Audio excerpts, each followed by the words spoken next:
Good morning, everybody. Today is Thursday, November 16th, 2017, and this is Before the First Cup with Jules here on UCY.TV. Happy Thursday, everyone.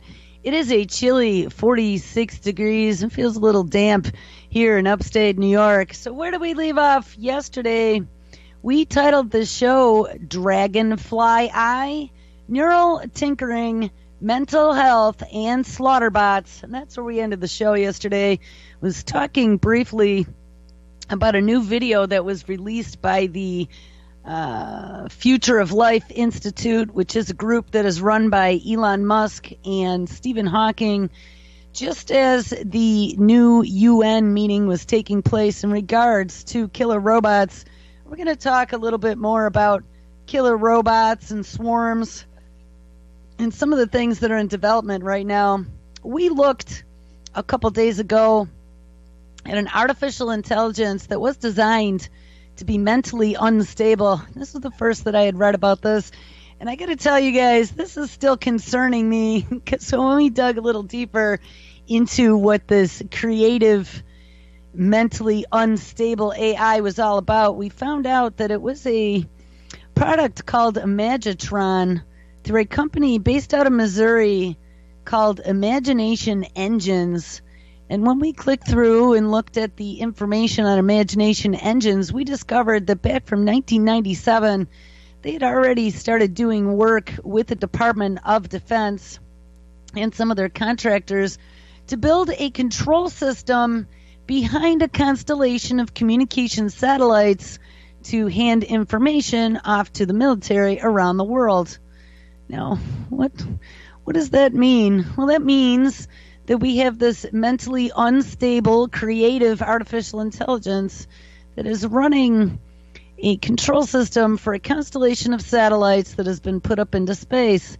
Now, as we've seen quite a number of times here, looking at space and some of the things that are going on with technology, that the military has been working on space-based weapons, and I discovered in some of my research that even back in the 80s, when there was all the hoopla about the Star Wars program, and then Clinton took over from Reagan, and supposedly I had always understood that Star Wars was killed. I found in some of my research that Star Wars was never killed. There was just some components of Star Wars that were maybe slowed down or eliminated, but having the ability to control warfare and target from space has been a big push. And with Obama, if you remember, there were a couple space executive orders that were passed just before the end of his reign, and one was about protecting us from asteroids, of course, and the other one was DARPA. DARPA had these new space robots that they were working on to be able to go in and help when we have satellites that die, or maybe get rid of space junk, because there's so much space junk up there. You know, as humans, we're just so sloppy. But they have been using these as excuses to get our space race and space command in a leading position. Remember, there is this whole technology race that is going on between countries, the U.S., China, and Russia, namely. And now we even have other countries such as India jumping into the space race. So space is a very important piece of the puzzle. Well, I ran across a story this morning, and it struck me as interesting after we had just been talking about this mentally unstable AI running control systems for constellations of satellites. Because this came out of Space.com. BAE Systems, which, if I'm not mistaken, back a few years ago, they purchased another one of the big military contractors, and BAE has become one of the world's largest military contractors. BAE Systems wins a DARPA contract to develop 3D space warfare laboratory. Just what we need. We also found out Elon Musk was working with some of the Air Force Spacecom locations, and that's where he was doing some of his rocket launches, and he was launching some secretive launches. I think there was a satellite for Northrop Grumman and some things like that we touched on a few weeks ago. So let's read the story out of Space.com. The Defense Advanced Research Project Agency, more affectionately known as DARPA, awarded BAE Systems a contract of up to $12.8 million to develop a digital lab to help U.S. military commanders prepare to combat in outer space, says the company November 14th. The task is to create a virtual space battle zone so U.S. military leaders can better understand the space environment and the potential threats. Military commanders have superior space domain awareness in order to quickly assess, plan, and execute operations in this increasingly complex environment, says Mike Penzo, Director of Ground Resiliency and Analytics at BAE Systems in Reston, Virginia.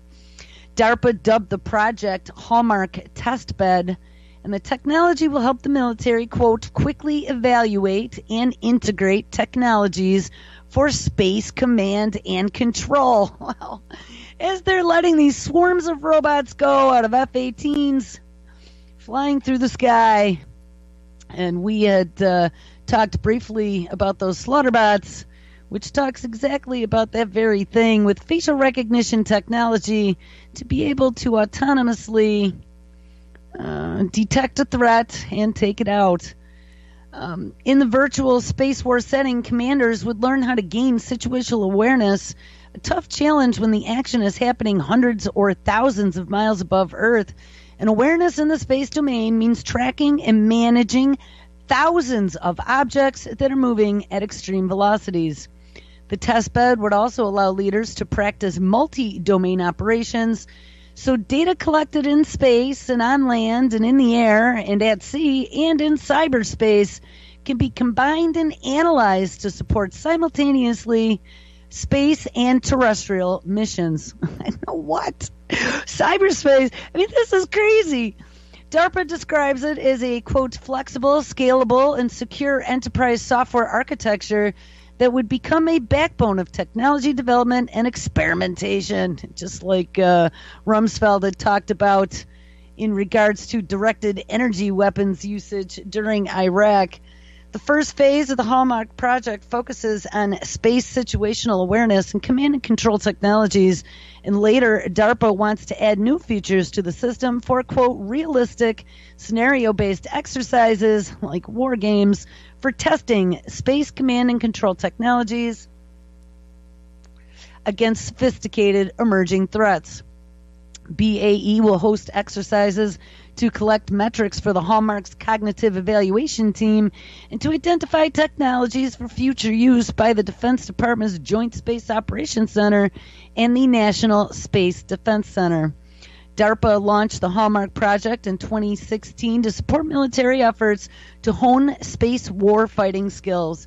Military commanders responsible for situational awareness and command and control assets in space know all too well the challenge that comes from a vast size of the space domain, and the volume of the Earth's operational space domain is hundreds of thousands of times larger than the Earth's oceans. It contains thousands of objects hurling at tens of thousands of miles an hour, and the scales and speeds in this extreme environment are difficult enough to grasp conceptually, let alone operationally. Current space awareness tools and technologies were developed when there were fewer objects in space, and only a few nations could even place satellites in orbit, and those orbits were easily predictable. But that situation has changed dramatically in the past decade, with the developing space industry flooding once lonely orbits with volleys of satellite constellations. Ding, ding. And remember those CubeSats that we had read about a while ago? I think they were 1 centimeter by 1 centimeter by 1 centimeter. They were being launched by NASA, and even Elon Musk had taken a few payloads up, and they were going to be for the dawn of 5G and the Internet of Things. Well, there's all kinds of stuff up there now with commercialized space commerce and soon to be, I'm going to say, space tourism. I just saw something the other day that Musk might even be taking ashes to space in the future. Current space awareness tools and technologies were developed a long time ago, and against that backdrop, with there being all kinds of volleys of satellite constellations, commanders with a responsibility for space domain awareness often rely on outdated tools and processes and an incomplete information as they plan, assess, and execute operations in space. DARPA expects the technology will give commanders unprecedented awareness so they can shorten the timeline required to make decisions and take action. And the next phase of the project is a hallmark space evaluation and analysis capability to be located in Northern Virginia. The Analysis Center will be used for development, integration, modeling, simulation, and realistic testing of space command and control software processes. So how do you like them apples? We're going to be running the show from space now, able to see a fly on a bumper with our new HD Argus cameras. Well, then there was a story came out in January of 2017. We covered this at the time. The Pentagon just tested drones that can attack an enemy like a swarm of killer bees. Well, how wonderful is that? I talked about the series Black Mirror and the bee episode where they were launching these RoboBees, of course, to help with the dying bee population and pollination. But they were also able to be used as surveillance drones. And if you go out to the Harvard RoboBees website, you will see that they even list that as a capability, as well as pollinators, and they could even be death machines. And that's where we come to SlaughterBots. So the SlaughterBots video, and it's highly recommended that you watch it. I will put it in the notes of the show for today. SlaughterBots video depicts a dystopian future of autonomous killer drones. Produced by an Elon Musk and Stephen Hawking-based organization, the video appears as members of the UN convene in Geneva to discuss autonomous weapons. A graphic new video posits a very scary future in which swarms of killer microdrones are dispatched to kill political activists and U.S. lawmakers. Armed with explosive charges, the palm-sized quadcopters use real-time data mining and artificial intelligence to find and kill their targets. And the thing that they did was they hit them right in the forehead, and they had some sort of little plastic explosive charge inside, and it blew a hole right through their skulls. The maker of the 7-minute film titled SlaughterBots is hoping that the startling dramatization will draw attention to what they view as a looming crisis. Ding, ding, the development of lethal autonomous weapons that select and fire on human targets without human guidance. And that is where we are headed. Maybe even those that are dispatched from outer space. The Future of Life Institute, which is a nonprofit organization dedicated to mitigating existential risks posed by advanced technologies, including artificial intelligence, commissioned the film. Founded by a group of scientists and business leaders, the Institute is backed by AI skeptics Elon Musk and Stephen Hawking, among many others. The Institute is also behind the campaign to stop killer robots, which is a coalition of NGOs which have banded together to call for a preemptive ban on lethal autonomous weapons. The timing of the video is deliberate. The film will be screened this week at the United Nations in Geneva during a meeting on the Convention on Certain Conventional Weapons. And established in 1980, the convention is a series of framework treaties that prohibits or restricts weapons considered to cause unnecessary or unjustified suffering. For example, the convention enacted a 1995 protocol banning weapons such as lasers specifically designed to cause blindness. And I just saw a story today that police are chomping at the bit to start using theirs. I guess those are already out there. As of 2017, 125 nations have pledged to honor the convention's resolution, including all 5 permanent members of the UN Security Council. That includes China, France, Russia, the United Kingdom, and the United States. The campaign to stop killer robots is hosting a series of meetings at this year's event to propose a worldwide ban on lethal autonomous weapons, which could potentially be developed as flying drones, self-driving tanks, and I thought we just saw one of those out of Russia, which had artificial intelligence built into it, or automated sentry guns, and that was part of that tank as well. And while no nation or state is openly deploying such weaponry, it is widely assumed that various military groups around the world are developing lethal weapons powered by AI. Advocates for the ban on lethal autonomous weapons argue that there is a clear moral imperative. Machines should never decide when a human lives or dies. The technologies depicted in the short film are based on viable systems that are up and running today, such as facial recognition, automated targeting, and weaponized aerial drones.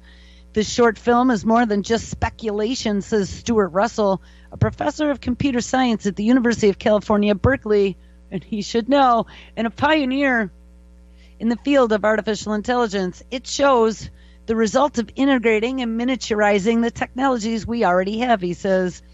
Representatives from more than 70 states are expected to attend the Geneva meeting on lethal autonomous weapons this week, and this is a current story. Now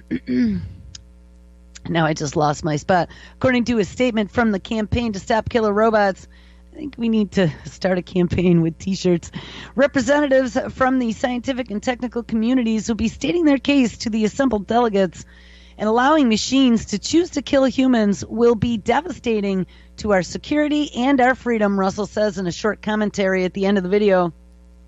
Thousands of my fellow researchers agree, and we have an opportunity to prevent the future you just saw, but the window to act is going fast.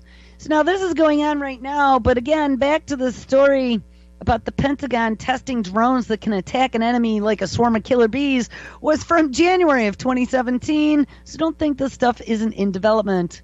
The Pentagon has drones and lots of them, and as of Monday in January of 2017, hundreds of miniature versions of them can work together and attack an enemy like a swarm of killer bees. Now remember, at the Weiss Institute of Biologically Inspired Engineering, they have been working on swarm robotics for quite a number of years using bees and ants as their models. The DoD made the news public on Monday, though its Strategic Capabilities Office successfully demonstrated its micro-drone technology at China Lake, California back in October of 2016. During the test, 3 F-A-18 Super Hornets spit out more than 100 tiny Pyrdix drones, which then linked up with each other to collectively make decisions and fly in formation. Due to the complex nature of combat, Pyrdix are not pre-programmed, synchronized individuals. They are collective organisms, like the Borg, sharing one distributed brain for decision-making and adapting to each other like swarms in nature. Because every Pyrdix communicates and collaborates with every other Pyrdix, the swarm has no leader and can gracefully adapt to drones entering and exiting the team. The mini drones are meant to be expendable, flying low and offering surveillance capabilities beyond those offered by larger unmanned aerial aircraft like the Predators or the Global Hawks. They also can be used to overwhelm enemy defenses since their numbers and speed make them much harder to track. Saturation is an advantage over the thing it has to defend against. The defender has to take more time and money to defend against it. First developed at MIT in 2013, these drones have been continuously upgraded and tested by the Pentagon, and currently the drones have about a 1-foot wingspan and can fly for roughly 20 minutes at airspeeds of 40 to 60 knots. The Pentagon is working on its next generation design with more advanced autonomy, according to the fact sheet. So there you have it. Swarms of drones that are going to be used against insurgents. Now, I wanted to talk about the RoboBees. I talked about the RoboBees before. These guys came out of Harvard and the Weiss Institute, which I believe is a collaboration between Harvard and MIT. Flight of the RoboBee, the rise of swarm robotics. And this was dated February 7th, 2014, guys. This has been going on for a while now. From the repair of the coral reefs to mass pollination, these tiny robots could become an essential part of the conservationist toolbox. Now let's sell it all in the name of climate change. Swarm robotics is a concept that has been buzzing around since the 1980s, but now the technology is starting to fly. The idea is to replace a large, complex robot with a swarm of simple robots to work together to perform complicated tasks that it could not do individually. The environmental applications being explored range from coral restoration and oil spill cleanups to precision farming and even to the creation of artificial bees to pollinate crops. There was a story that came out of Japan about artificial bees today. I'm going to have to find that one. A team of researchers at Sheffield University last year posted a video showing a robot swarm in action working together to push an object toward a target. Dr. Roderick Gross, senior lecturer in robotics and computational intelligence at the university, explains the concept. In a swarm system, there is no single point of failure, and if a unit fails, the whole system keeps on going, so you can't kill it, which makes it very fault-tolerant and robust. And wherever you have a heavy load that a human cannot manipulate by themselves, using a swarm of robots to do the job would be very sensible, or not.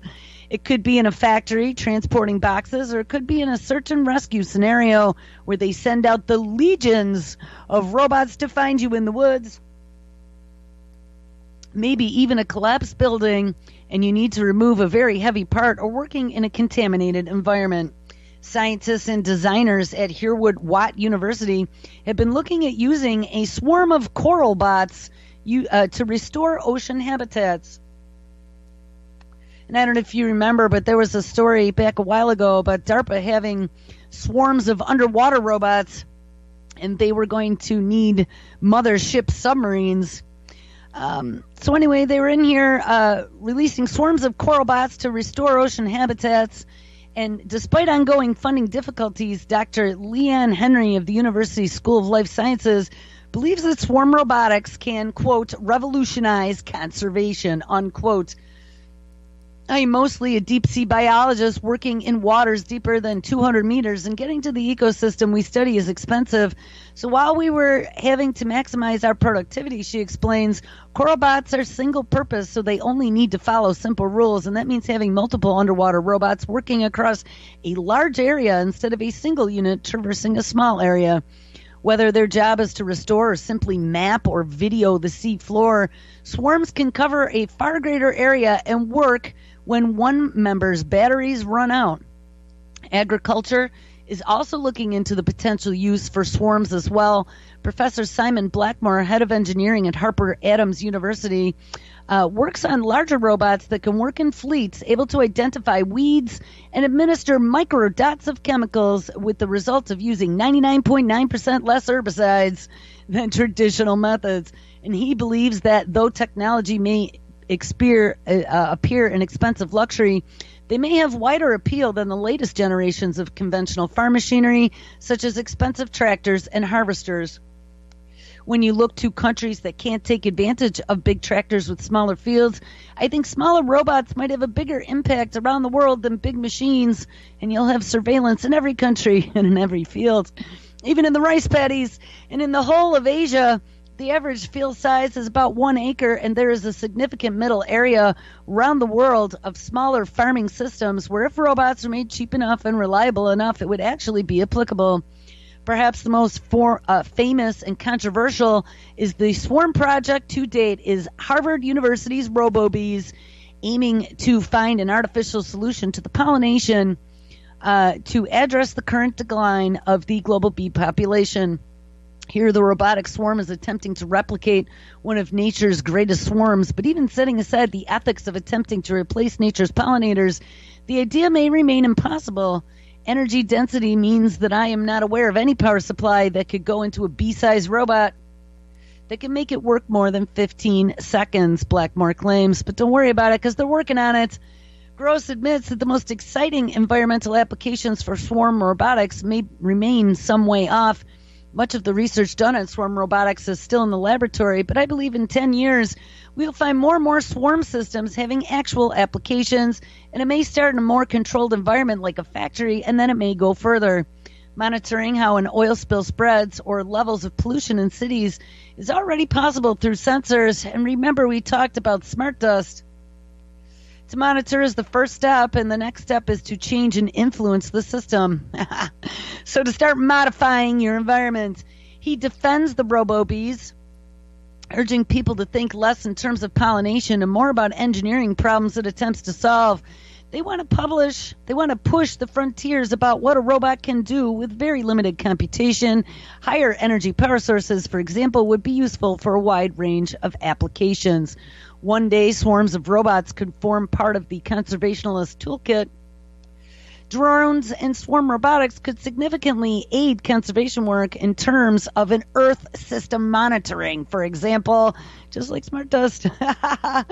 And more broadly, this technology, like many others, biotech, nanotech, and synthetic biology, yes, all could be the end of the human race, could be very useful if used to solve environmental and developmental problems. So open your arms to this technology because it is no panacea.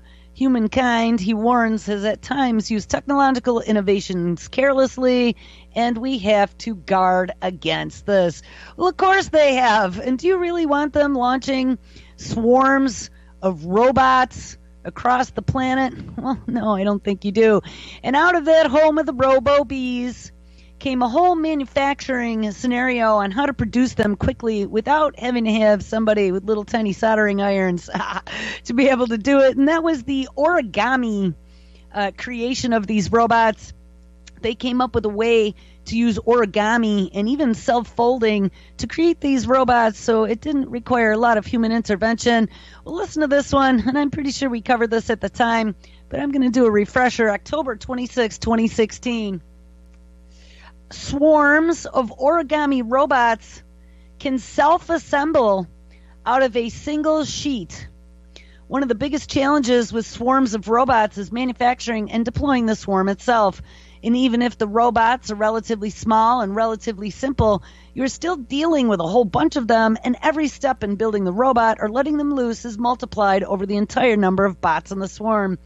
If you've got more than just a few robots to handle, it starts to get kind of tedious. A dream for swarm robotics is to be able to do away with all that and just push a button and somehow have your swarm magically appear or disappear. And there's another story about that.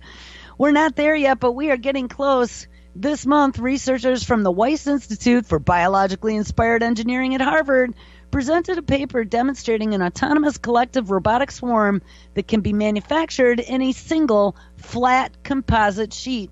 And on command, they rip themselves apart from each other, oh no, fold themselves up into origami structures, and then head off on a mission en masse. There are 4 robots on the sheet that they are showing, and they're pretty darn near two-dimensional. Want more robots? No problem. Just make the sheet bigger or add more sheets. The sheet itself consists of 6 layers, which are automatically laser machined, and a pre-stretched polystyrene, or a PSPS layer, which is a kind of memory-shaping polymer in the center, sandwiched between layers of copper circuits etched into a polyamide sheet with paper substrates for support. The polymer is magical stuff. Once it is heated above 100 degrees Celsius, which is done by running a 2.5 ampere circuit through the copper circuitry, it shrinks, which is what powers the self-folding behaviors.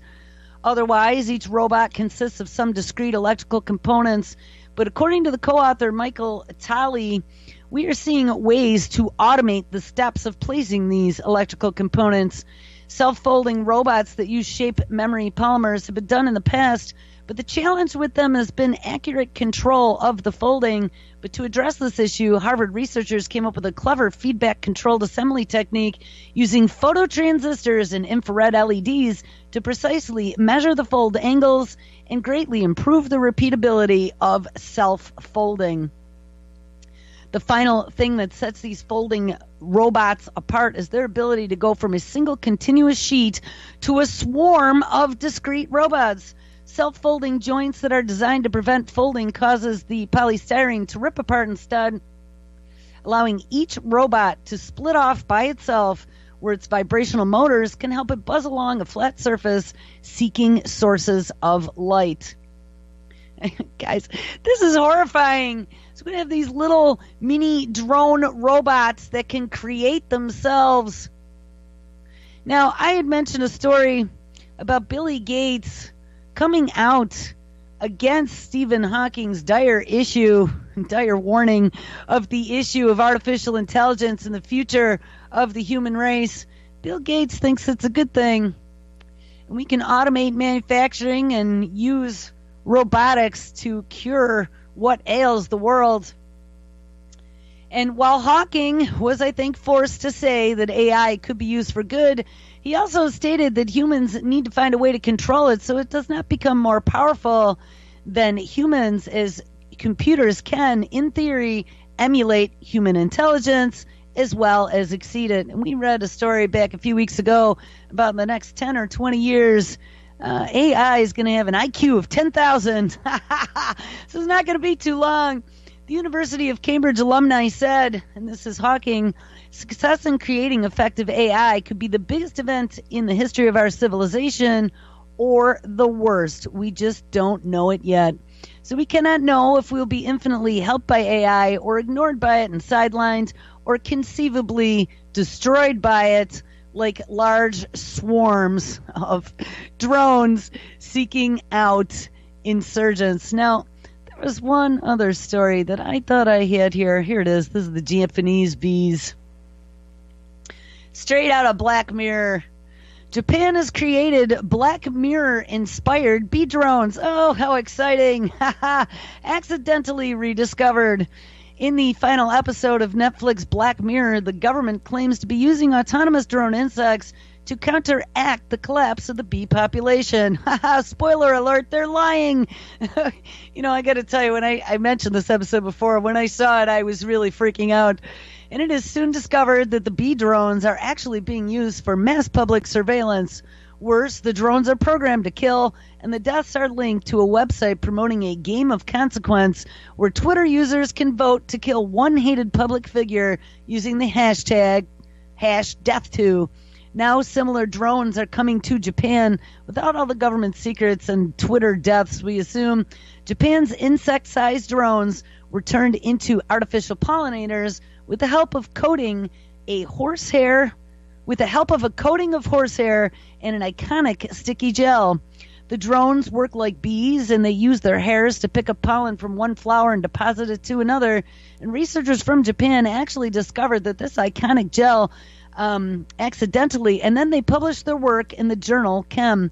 Back in 2007, one of the researchers was working on a possible liquid electrical conductor, and one attempt to do so produced a wax-like sticky gel. The gel was shelved after Miyako considered it a failure, but it was rediscovered after a decade during a lab cleanup, and to Miyako's surprise, the gel remained unchanged. This project is the result of serendipity, he says. We were surprised that after 8 years, which in this case, this is 10 years. Now, this is from February 9th, 2017, so I don't know how since 2007 to 2017 there was 8, but that was 10 years. The iconic gel didn't degrade and was still so viscous. Conventional gels are mainly made of water and can't be used for a long time, so we decided to use this material for research. Miyako tested the pollen-grasping abilities of the gel by coating ants with it, which he then left to roam free in a box of tulips. Researchers observed that the ants coated with the gel were able to collect more pollen than those that weren't, and in addition, the separate test applying the gel to houseflies revealed that it changed colors when exposed to different sources of light, potentially giving it camouflage effects that can help an artificial pollinator avoid predators or people like you who think it is spying on you. And with the gel tested and proven to be sticky enough, the next thing to do was to look for the artificial pollinator. Miyako found a $100 four-propeller drone and gave it a fuzzy bee-like exterior. And this was the team's colleagues who decided to use the horsehair on the drone surface. And these bristles gave more surface area for the pollen to attach to, and at the same time provide an electric charge that kept the pollen in place with static electricity. The drones were tested on Japanese lilies, and with the team then flying them remote control, the drones would pick up pollen on one flower and then flew to another flower to deposit the pollen. The findings, which have applications for agriculture and robotics, among others, could lead to the development of artificial pollinators and help counter the problems caused by the declining honeybee population. We believe that robotic pollinators can be trained to learn pollination paths and using global positioning systems and artificial intelligence. And as the bee enters the endangered species list in the United States, these natural pollinators will need all the help that they can get. So look out. Artificial pollinators can lessen the burden of modern agricultural demands, giving the bees breathing space to recover their numbers. And hopefully these drones won't turn out the way their Black Mirror counterparts did. But we can worry about that later. Yeah, let's just worry about it later. But for now, getting these drones out there just to see how much they could help will keep the world pollinated. So guys, this is really coming. And who says it's not going to be self-origami, self-folding, assembling swarms of these things at some point in the not-too-distant future. Now, we had talked about Boston Dynamics, speaking of robots, being now under the guise of SoftBank from Japan, releasing a brand new version of their Mini Spot, which is their quadruped that acts very sleekly like a cat. I got to tell you, when you watch the video, it's a really scary-looking robot.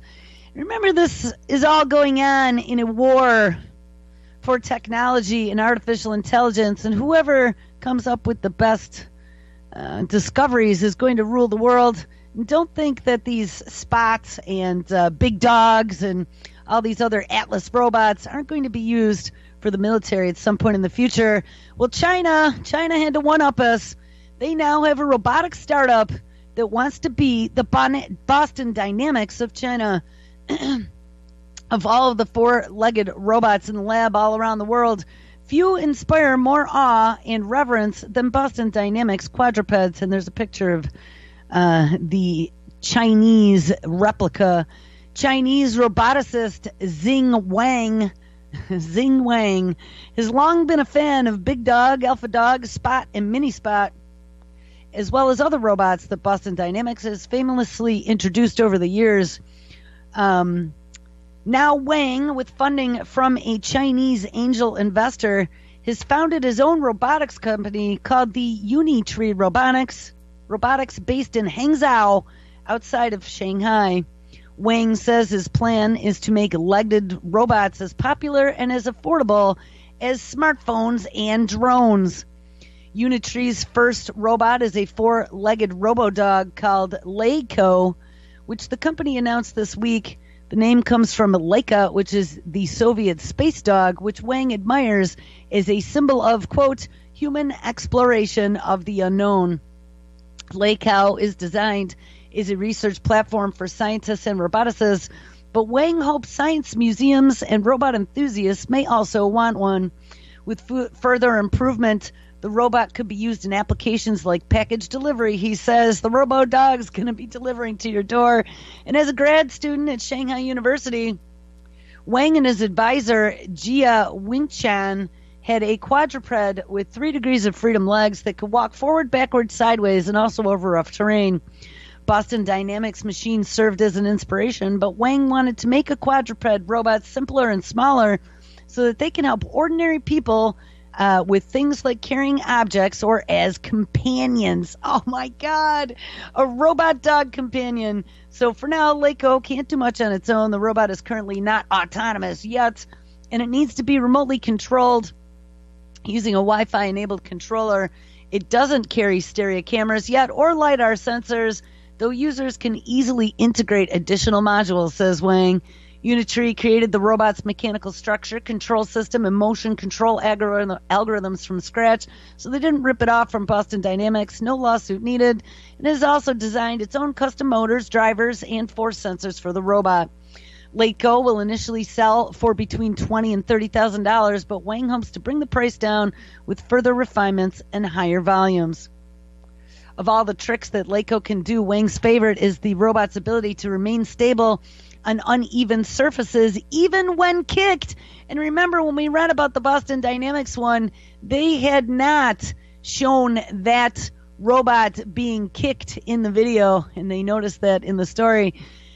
So Wang's robot does one better, and the actual performance, he says, is surprisingly good.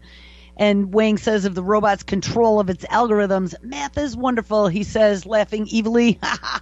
I mean, guys, this is coming, and this is what's really frightening. What are we going to do when our world is filled not only with swarms of flying drones and different types of robots and RoboBees landing all over our crops and our food supplies doing who knows what, but what happens when nanobots are being injected into our blood to cure cancer? We've read about that before, legions of nanobots, and to clean up ocean pollution.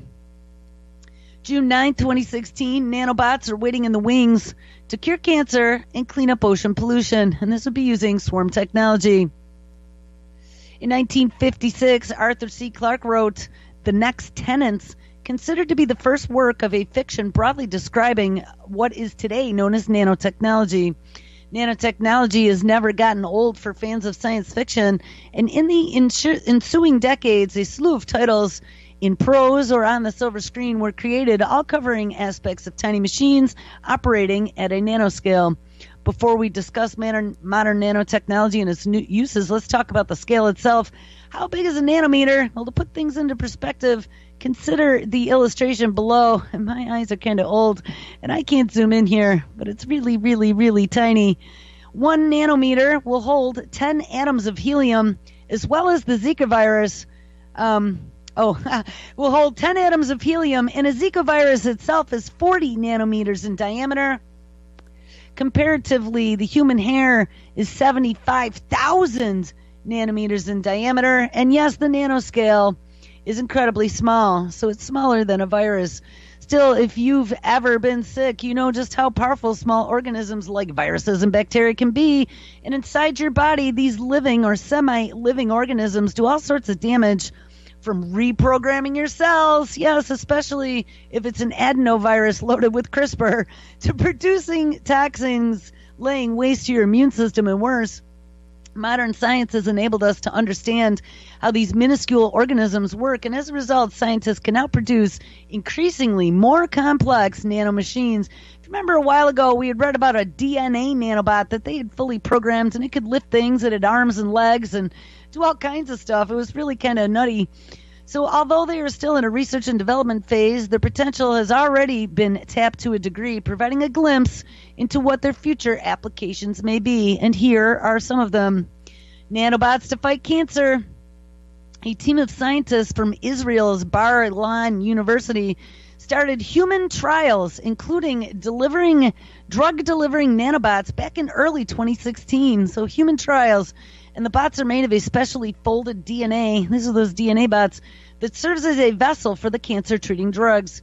Unlike chemotherapy and radiation therapy, which causes damage to healthy and cancer cells alike, DNA nanobots attack selectively and precisely. And only when they encounter a cancerous cell do they open up and release their payload, maximizing efficiency while greatly reducing the damaging effects of the drug with the drugs of the surrounding tissue. To repair the cancer-induced tissue damage, nanobots can connect, forming physical bridges from one end of the damaged tissue to the other, guiding the regeneration process along enlarged areas of the body. This feature could be used to expedite the healing of muscle tissue, as well as the possible reparation of a spinal cord. Red blood cells 2.0 is another one. These nanobots, dubbed respirocytes, and I thought these were the ones that they were talking about using to allow people to go underwater without needing breathing apparatus. They were dubbed respirocytes by theorist Robert Freitas, and we had heard an interview with him before. He's a friend of the father of nanotechnology. Oh, if I can even remember his name. Oh, somebody in chat, do you remember his name? What was his name? We've talked about them a whole bunch of times. I don't know. I remember. Could beat your regular blood cells at their own game. Within their spherical shell, they would hold 236 times more of the pressurized oxygen and carbon dioxide, transferring them from lungs to tissue and vice versa. And if these red blood cell 2.0s would be replaced by respirocytes, you would become almost superhuman. How so? In a single breath, you could dive for hours or run at top speeds for 50 minutes. And in a heart attack victim, they could survive for hours, enabling him to reach the hospital in time for treatment. These artificial red blood cells are still very much in the realm of theory, and it'll take quite some time before we see the first prototypes. There's also another one, and that would be a micro robot to help with eye surgery. Oh no, don't get your LASIK. Using complex electromagnetic systems called octomags, scientists at ETH Zurich have been able to steer a microbot within 5 degrees of freedom, and guided by non-uniform magnetic fields, the microbot is capable of traversing the intraocular space that is inside of your eye, performing delicate retinal procedures with minimal damage caused to the surrounding tissue. Although this non-autonomous microbot is well above the nanoscale at 500 micrometers, it is amazing what can be accomplished today at such a small size factor. They could also use nanobots to suck up ocean pollution. Let's let them go in these seas. The world's seas are in a horrible state. And now let's help with conservation. At least 8 million tons of plastic leak into the ocean every year, and by 2050, it'll weigh more than the global fish population, according to the World Economic Forum. While a newly discovered fungus actually thrives on eating this stuff, well, let's let it loose in the ocean. There's another dangerous pollutant we need to be aware of, and that would be heavy metals. They are not only killing fish and damaging their DNA, but they also accumulate in tissues, and that means that by eating fish, you're also enjoying their heavy metal diet. To respond to this threat, scientists at the Max Planck Institute for Intelligent Systems in Stuttgart, Germany, have designed a 3-layer heavy metal-eating nanobot. The outer graphene oxide layer absorbs lead. The middle layer affects their movement, and it's composed of nickel, which is susceptible to magnetic manipulation. Well, the next they're going to be putting in the Detroit drinking water to get the lead out. And after the lead has been absorbed, the nanobot swarm returns, and its content is then received and recycled. And during testing, the nanobots were fast and efficient, managing to clean 95% of the lead from the polluted water. The same principle could be used to absorb other heavy metals. What about the mercury? So what do you think about nanobots and their various applications? Let me know in the comments below. And I don't know, there really isn't too much in there, but people seem to think that this stuff is all good, guys. It's not good. What's going to happen when it not only becomes a part of our medicine and the medical industrial complex, but what happens when they start putting intelligence into our medications? Well, I ran across a story that we've talked about before, swallowable pills. We were also talking about mental health and being able to diagnose mental health issues. Well, now listen to this. The FDA, as of November 15th, yesterday, 2017, has approved a trackable digital pill that delivers schizophrenia medication, which is completely unprecedented and controversial.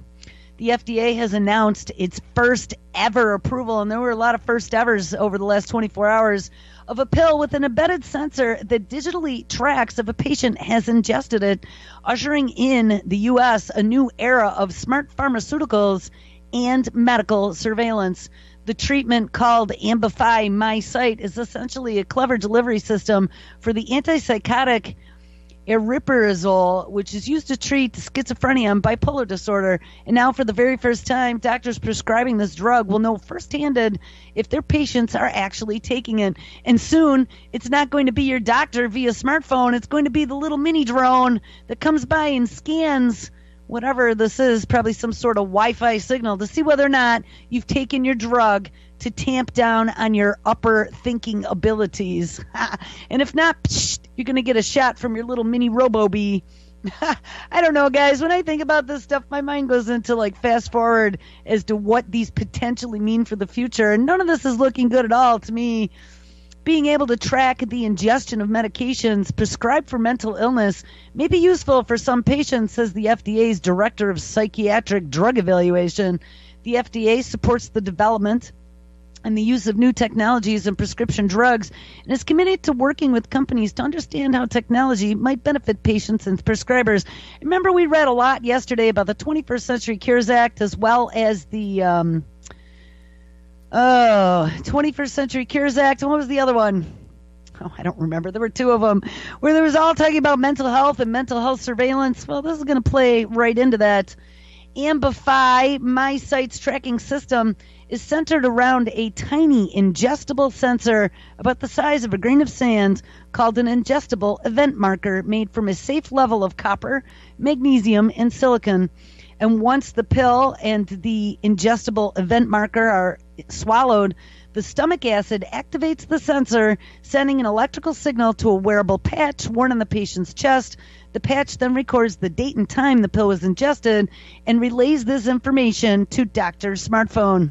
Users of the application, including the patient, but any other authorized doctors or family members, can then check in on a patient's ingestion data of their mental meds, keep direct tabs on the timely swallowing of their oral medications in private like never before. In other words, that old hide the pill under your tongue trick will not be working here. The smart pills manufacturer Otsuka, which makes Ambify, and Proteus, which is the developer of the ingestible event marker technology, build their new innovation as the, quote, first digital medicine system, and they say it will make it easier for caregivers to objectively monitor patients' adherence to their, what would it be called, non-voluntary medical regimens. And while there is no research yet to indicate the ingestion tracking system actually improves patients' compliance in taking their medications, the companies are hopeful that it might do just that, in which case schizophrenia could potentially be helped to mitigate the symptoms of 1.1% of all Americans with the illness. But some experts are concerned about the psychological ramifications of a drug that essentially acts as a tattletale if you don't take it right away, especially considering the target market for aripiprazole. Many schizophrenia patients don't take their meds because they don't like the side effects, or they don't think that they have an illness, or because they have become paranoid about the doctor or the doctor's intentions, says psychiatrist Paul Applebaum from Columbia University to the New York Times. And I would agree with that. I actually question doctors' intentions at times.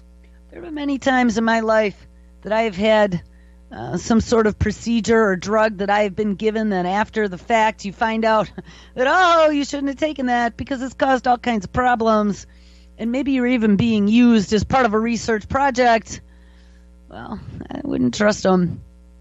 I mean, pay attention to what they say, but I don't know, giving me a pill to track me doesn't seem like something that I would want to be doing.